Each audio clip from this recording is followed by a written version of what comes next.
ప్రతి అక్షరం ప్రజల పక్షం. HR9 న్యూస్ టీవీకి స్వాగతం, సుస్వాగతం. కడప జిల్లా బద్వేల్ పట్టణంలో దసరా సెలవులు ప్రకటించని విద్యా సంస్థలపై చర్యలు తీసుకోవాలి. ఆంధ్రప్రదేశ్ రాష్ట్ర ప్రభుత్వం ఈ నెల 3వ తేదీ నుండి 13వ తేదీ వరకు దసరా సెలవులు ప్రకటించినప్పటికీ జిల్లాలో ఉన్నటువంటి అనేక ప్రైవేట్ విద్యా సంస్థలు సెలవులు ప్రకటించకపోవడం దారుణమని ప్రైవేట్ టీచర్స్ లెక్చరర్స్ యూనియన్ రాష్ట్ర ఉపాధ్యక్షుడు గంటా వెంకటయ్య యాదవ్ ఆరోపించారు.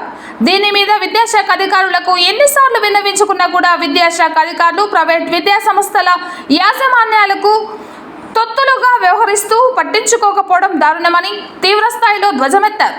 ఈ కార్యక్రమంలో పలువురు టీచర్లు లెక్చరర్స్ పాల్గొన్నారు. HR9 న్యూస్ ఏపీ తెలంగాణ రాష్ట్ర ఇన్ఛార్జ్ ఎం రామచంద్రయ్య, ఏపీ ఇన్ఛార్జ్ హృదయనాథ్, కడప జిల్లా స్టాఫ్ రిపోర్టర్ గంగ సుబ్బారాయుడు. నా పేరు Ganta Venkataiah Yadav, private teachers lecturers union రాష్ట్ర ఉపాధ్యక్షుని. ఈరోజు ఆంధ్రప్రదేశ్ రాష్ట్ర ప్రభుత్వం 3వ తేదీ నుండి 13వ తేదీ వరకు దసరా సెలవులు ప్రకటించినప్పటికీ ఈ జిల్లాలో ఎక్కడ కూడా ఎక్కువ సంఖ్యలో ప్రైవేట్ విద్యా సంస్థలు, కార్పొరేట్ విద్యా సంస్థలు కానీ లోకల్ విద్యా సంస్థలు దసరా సెలవులు ప్రకటించకపోవడం చాలా దారుణమైన విషయం. దీనిని తీవ్రంగా ఖండిస్తున్నా. ముఖ్యంగా ఈ కడప జిల్లాలో బద్వేల్ నియోజకవర్గంలో ఉన్నటువంటి ప్రైవేట్ విద్యా సంస్థలు చాలా దారుణంగా వ్యవహరిస్తున్నాయి. గాంధీ జయంతి కానీ తర్వాత దసరా సెలవులు కానీ ఏవి పాటించకుండా ఈ విద్యా చట్టాలను తొంగలు తొక్కుతున్నారు.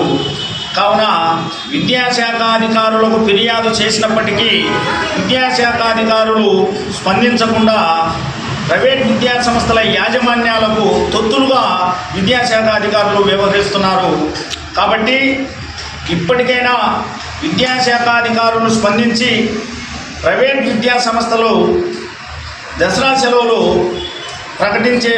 అమలు చేయాలని కోరుకుంటున్నాం.